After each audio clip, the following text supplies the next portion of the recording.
আগামী 14ই জানুয়ারি 2026 বাংলার 29শে পৌষ 1432 বুধবার দিন অনুষ্ঠিত হবে মকর সংক্রান্তি বা পৌষ পার্বণ। নতুন বছরের মকর সংক্রান্তি হিন্দু ধর্মের প্রথম বড় উৎসব হিসেবে উদযাপিত হবে। যখন সূর্যদেব ধনু রাশি থেকে মকর রাশিতে প্রবেশ করবেন তখনই হবে মকর সংক্রান্তি, যা হিন্দু ধর্মের সবথেকে বড় উৎসব। এই বিশেষ দিনে অনেকের ঘরেই মা লক্ষ্মী এবং সত্যনারায়ণ ভগবানের পুজো করা হয়। মকর সংক্রান্তির দিন স্নান ও দানের আছে বিশেষ গুরুত্ব। জ্যোতিষশাস্ত্র অনুযায়ী মকর সংক্রান্তির দিন যে পুণ্য কাজ করা হয় বা দান করা হয় বা যে পূজা পাঠ করা হয় তা কিন্তু জীবনে দারুণভাবে প্রভাব ফেলে। মকর সংক্রান্তির দিন কি কি শুভ কাজ করলে বা কি কি দান করলে লক্ষ্মী দেবী অত্যন্ত প্রসন্ন হন এবং ভুলেও কোন কোন জিনিস দান করবেন না, এই সমস্ত বিষয় নিয়েই জানবো আজকের এই ভিডিওতে। নমস্কার বন্ধুরা, ভক্তিমূলক কথা চ্যানেলে জানাই আপনাদের সকলকে স্বাগত। বন্ধুরা, আশা করছি ঈশ্বরের আশীর্বাদে আপনারা প্রত্যেকেই ভালো আছেন এবং সুস্থই আছেন। সামনেই আসতে চলেছে মকর সংক্রান্তি। পৌষ মাসের শুক্লপক্ষের চতুর্থী তিথি শতভিষা নক্ষত্রের কারণে সকাল থেকেই শুভকাল শুরু হবে। তাই এই দিন প্রথমেই যে কাজটি করবেন তা হলো গঙ্গা স্নান। মকর সংক্রান্তিতে গঙ্গা স্নান কিন্তু অবশ্যই করা উচিত। কথিত আছে এই দিনে গঙ্গা নদী পৃথিবীতে অবতীর্ণ করেছিলেন। এছাড়াও বিশ্বাস করা হয় যে এই উপলক্ষে সমস্ত দেবতা এসে গঙ্গায় ডুব দেন মানুষের ছদ্মবেশে। দেবতারা মানুষকে সমৃদ্ধি দিয়ে আশীর্বাদ করে থাকেন। তাই সারা বিশ্বের ভক্তরা গঙ্গার ঘাটের কাছে সমবেত হন এবং স্নান করে থাকেন। এগুলি ছাড়াও এই দিন দেবী গঙ্গা প্রতিটি আত্মাকে মোক্ষ দান করেন। জন্ম ও পুনর্জন্মের চক্র থেকে মুক্ত হওয়াকেই মোক্ষ বলা হয়। তাই সনাতন ধর্মের গুরুত্ব প্রধান। বন্ধুরা, এই দিন স্নান এবং দানের জন্য কিছু শুভ সময় আছে। আগামী 14ই জানুয়ারি বুধবার সকাল 7টার পর থেকে দুপুর 12টার মধ্যে গঙ্গা স্নান ও দানের শুভ সময়। এই সময়কালের মধ্যেই গঙ্গা স্নান করা, পূজা পাঠ করা, মন্ত্র জপ করা, গরিব দুস্থ ব্যক্তিদের সেবা করা, অন্ন বস্ত্র দান করা সব থেকে শুভ। তাই চেষ্টা করবেন এই সময়ের মধ্যে এই কাজগুলি করার।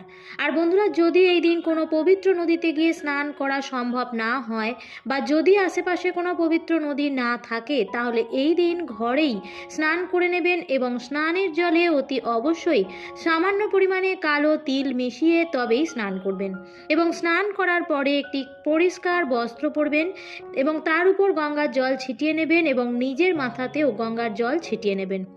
দ্বিতীয়ত বন্ধুরা, এই দিন অবশ্যই প্রত্যেকেরই নিজেদের সাধ্য সামর্থ্য বুঝে কিছু না কিছু দান করা উচিত। কিন্তু এমন কিছু জিনিস আছে সেগুলো কিন্তু ভুল করেও এই দিন দান করবেন না, নতুবা জীবনে আসবে চরম দারিদ্রতা। তার মধ্যে প্রথমেই বলি বন্ধুরা, আপনার বাড়ির অব্যবহৃত বা পুরনো কোনো জিনিস কাউকে দান করবেন না। বন্ধুরা, এমন অনেক সময় হয় যে আমাদের বাড়িতে এমন অনেক জিনিস পড়ে থাকে যেটি কাজের, কিন্তু আমাদের হয়তো আর কোনো কাজে লাগছে না। আপনি হয়তো ভাবছেন যে আমাদের কোনো কাজে লাগছে না, তাহলে এটি দিয়ে দিই, তার হয়তো এটি কাজে লাগতে পারে। আপনার বহুদিন ধরে ঘরে থাকা সেই অব্যবহৃত জিনিসটি মকর সংক্রান্তির দিন কিন্তু আপনি ভুলেও কাউকে দান করবেন না। এই দিন যদি কাউকে কোনো কিছু দান করতেই হয় তাহলে আপনি ঘর থেকে কোনো জিনিস দান করবেন না। আপনি চাইলে কোনো জিনিস কিনেও দান করতে পারেন, কিন্তু আপনি ঘরের কোনো জিনিস যেমন কোনো বস্ত্র বা কোনো অব্যবহৃত জিনিস বা ঘরের থেকে চাল ডাল এই সমস্ত জিনিস আপনি দান করবেন না। আপনি চাল ডাল বা বস্ত্র দিতেই পারেন, তবে বাজার থেকে কিনে এনে সেটি দেবেন। তবে আপনি রান্না করেও কোনো খাদ্য দিতে পারেন, যেমন চাল ডাল এবং গাওয়া ঘি সহযোগে খিচুড়ি বানিয়ে আপনি এই দিন গরিব দুস্থ মানুষদের উদ্দেশ্যে দান করতে পারেন। দ্বিতীয় হচ্ছে ঝাঁটা। ঝাঁটা কখনোই তো দান করতে নেই, কিন্তু মকর সংক্রান্তির দিন তো ভুলেও আপনি ঝাঁটা দান করবেন না। এতে মা লক্ষ্মী আপনার ওপর রুষ্ট হয়ে যাবেন এবং গৃহ থেকে বিদায় নেবেন। বরঞ্চ এই দিন ঝাঁটা বাড়িতে কিনে নিয়ে আসা অত্যন্ত শুভ। আপনি এই মকর সংক্রান্তির দিন একটি ঝাড়ু কিনে ঘরে নিয়ে আসুন, এতে পরিবারের দেবী লক্ষ্মী বিশেষ আশীর্বাদ বর্ষিত হবে। তৃতীয় হচ্ছে ছুরি, কাঁচি, কোদাল এই ধরনের ধারালো কোনো জিনিসপত্র। এগুলো কিন্তু মকর সংক্রান্তির দিন ভুল ভুলেও কাউকে দান করবেন না। চতুর্থ হচ্ছে মকর সংক্রান্তির দিন সকলেই জানেন যে খাদ্য খাবার দেওয়া, নিকট আত্মীয়কে, গরিব মানুষকে, দুঃখী মানুষদের, ভিক্ষুকদের শস্য দান করা অত্যন্ত ভালো। কিন্তু ভুল করেও সেই দিন বাসি খাবার কাউকে দেবেন না। আপনার ঘরে হয়তো আগের দিনের কিছু খাবার বেঁচে গেছে, আপনি গরিব মানুষকে সেটি মকর সংক্রান্তির দিন দেবেন না, এতে হিতে বিপরীত হবে। আপনার যদি খাওয়া নড়ি হয় তাহলে আপনি টাটকা রান্না করে সেই খাবার খাওয়াবেন, কিন্তু আগের দিনের কোনো বাসি খাবার কাউকেই দেবেন না। কাউকেই বলতে এমনকি পশু পাখিদেরকেও দেবেন না, এমনকি এই দিন গরুকেও বাসি খাবার দেবেন না, এটা কিন্তু মহাপাপ।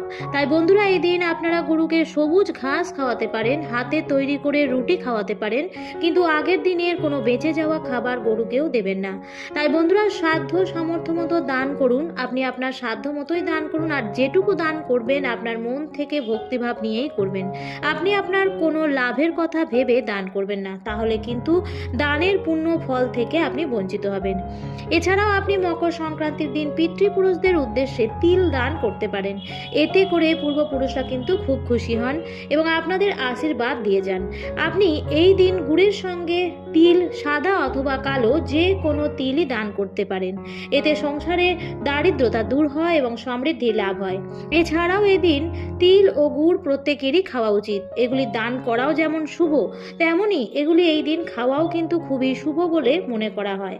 মকর সংক্রান্তির দিন আমাদের বাঙালি বাড়িতে পিঠে, পুলি, পায়েস তো হয়েই থাকে, তার সাথে সাথে প্রথম আপনি খিচুড়ি বানান। আপনি নানা প্রকার ডাল দিয়ে, বিশেষত কালো ডাল এবং তিল এবং গাওয়া ঘি সহযোগে খিচুড়ি বানাতে পারেন এবং সেটি প্রথমে ঠাকুরের সিংহাসনে ভগবানকে নিবেদন করুন এবং তারপরে নিজেরাও গ্রহণ করুন। এই খিচুড়ি আপনি আপনার পাড়া প্রতিবেশী, আত্মীয় স্বজন এবং বন্ধু বান্ধবদেরকেও খাওয়াতে পারেন। এই খিচুড়ি দেওয়াও কিন্তু মকর সংক্রান্তির দিনে অত্যন্ত ভালো। এতে আপনাদের পারিবারিক সম্পর্ক অটুট থাকবে এবং কোনো গ্রহ দোষ যদি থাকে তাও কেটে যায়। এর ফলে পরিবারের সুখ, শান্তি, সমৃদ্ধি বজায় থাকে। এই দিন স্নানের পরে তিল খাওয়া বা তিলের কোনো মিষ্টি জিনিস খাওয়া মকর সংক্রান্তির দিন অত্যন্ত ভালো। এর ফলে অসুখ থেকে সারা বছর সুরক্ষিত থাকবেন। এবং সব শেষে বন্ধুরা, একটি বিশেষ উপায় বা টোটকার কথা আপনাদের জানিয়ে দিচ্ছি। এটি কিন্তু খুবই কার্যকরী এবং ফলপ্রদ একটি উপায়। মকর সংক্রান্তির দিন একবার শিবজি ও নারায়ণজি একসঙ্গে গঙ্গায় স্নান করতে গেলেন, আর ওনাদেরকে লুকিয়ে লুকিয়ে দেখার জন্য মা লক্ষ্মীও চলে গেলেন। তখন শিবজির নজর পড়ল মাতা লক্ষ্মীর উপরে। তখন ভগবান নারায়ণ শিবজিকে জিজ্ঞেস করলেন যে কি দেখলে? তখন শিবজি বললেন, মাতা লক্ষ্মী আমাদেরকে লুকিয়ে লুকিয়ে দেখছে। আর সেই দিন থেকে ওনার নাম দিলেন গুপ্তলক্ষ্মী। তাই যে ব্যক্তি মকর সংক্রান্তির দিনে গুড়ের সাথে কালো তিল মিশিয়ে লাড্ডু মতো করে তার মধ্যে একটি 1 টাকার কয়েন বা 5 টাকার কয়েন রেখে লাড্ডু মতো বানিয়ে সেটিকে যদি যে কোনো মন্দিরে গিয়ে যদি রেখে আসতে পারে, তাহলে তার গুপ্তধন প্রাপ্তির যোগ অবশ্যম্ভাবী। এটি করার ফলে সেই ব্যক্তি কোনো না কোনো সময়ে বা সারা বছরের মধ্যেই বলুন না কেন, কোনো না কোনো সময়ে গুপ্তলক্ষ্মী অবশ্যই পাবে। নিশ্চিত রূপে সে গুপ্তধন পাবেই, তার গুপ্তধন প্রাপ্তির যোগ তৈরি হবে। তাই বন্ধুরা, মকর সংক্রান্তির দিন এই উপায়টি অবশ্যই করুন এবং যে যে জিনিসগুলি দান করা উচিত নয় সেগুলি দান করা থেকে এই দিন বিরত থাকুন। আমার আজকের ভিডিওটি এই পর্যন্তই। ভিডিওটি দেখে যদি ভালো লাগে তাহলে অবশ্যই লাইক, কমেন্ট এবং শেয়ার করতে ভুলবেন না। আবার দেখা হবে পরবর্তী নতুন কোনো ভিডিওতে। ভালো থাকবেন, সুস্থ থাকবেন। ধন্যবাদ।